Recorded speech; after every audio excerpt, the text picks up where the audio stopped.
Muita gente já está aqui esperando para que você faça algumas leituras dos sonhos. Mas até a gente chegar lá, vamos falar sobre... Você é um profeta. Sim. O que é... Eu já fiz essa pergunta para você, mas eu quero repetir. O que é um profeta nos dias de hoje? Ok.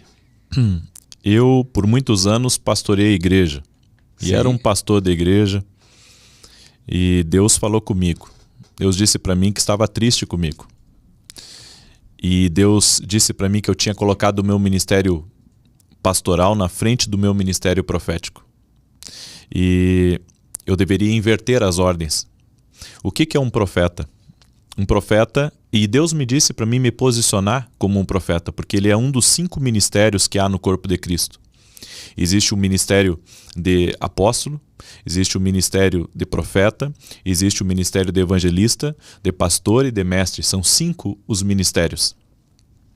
E o ministério de profeta, o de ofício de profeta, o maior propósito dele é ensinar as pessoas a ouvir a voz de Deus. Ao contrário do que muitas pessoas pensam, um profeta, ele não é o tipo de pessoa que só entrega a palavra para os outros, de revelação, de profecia, que desvenda o futuro das pessoas, não.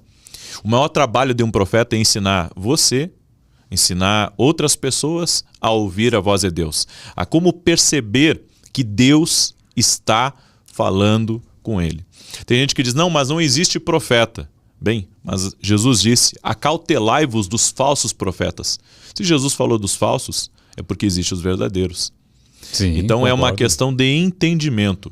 E a Bíblia diz, por falta de entendimento, as pessoas perecem.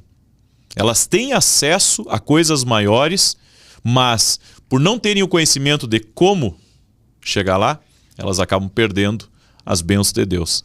Entendi. E você hoje tem uma escola para preparar profetas, não. É isso? Não é isso? Não. O tema Escola de Profetas é para ensinar as pessoas a ouvir a voz de Deus. Entendi. Eu achei que escola de profetas, falei, vou lá, entra o Portioli e sai de lá um profeta, não é nada disso. Não, nada. Porque ser um profeta é um chamado de Deus. É um chamado, é um ofício. Tá, né? okay. A Bíblia diz que todos poderão profetizar. Inclusive, se você diz para o seu filho quando ele sai de casa, meu filho, que Deus te abençoe, que tu tenha um dia abençoado, que você se vá bem em todas as coisas, que Deus te dê sabedoria nas tuas provas, nos teus compromissos, você está profetizando sobre ele. Você está declarando uma palavra profética. Agora, o profeta de ofício não é só aquele que entrega revelações, como eu disse, é aquele que ensina as pessoas como ouvir a Deus, como que Deus está falando com a pessoa, quais as direções que Deus está mostrando para ela, porque a bem da verdade, Celso, é que nós tomamos muitas decisões erradas, e tem decisões erradas que a gente toma, que leva anos depois para poder voltar para o caminho. Tá falando comigo, tá falando com a pessoa certa. Sim. Porque uma decisão sem Deus pode ser uma decisão errada que você vai demorar, como você diz, 10, 15 anos para retornar e corrigir.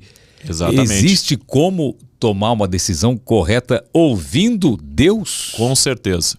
Na verdade, a Bíblia diz que os passos do homem bom são dirigidos pelo Senhor. O que é o homem bom? É o homem que coloca Deus na frente. A gente tem que perguntar um pouco mais para Deus. Qual que é a vontade de Deus para a nossa vida? Porque ninguém, além de Deus, conhece o futuro. É verdade. Deus conhece o amanhã. Eu conheço o agora, eu conheço o que vai acontecer daqui a alguns minutos. E olha lá, hein? E olha lá. Mas o amanhã, só Deus. Então o homem faz seus projetos, o homem faz seus planos, o homem pega essa garrafa e diz aqui, isso vai ser um grande negócio. E acaba investindo, e às vezes tem perda, às vezes tem morte. Por quê? Tudo porque não consultou a Deus, não buscou perceber os sinais divinos. A verdade, nós somos precipitados. Insistimos em coisas que Deus está dizendo claramente para nós não nos metermos. Sinais divinos, isso é muito importante.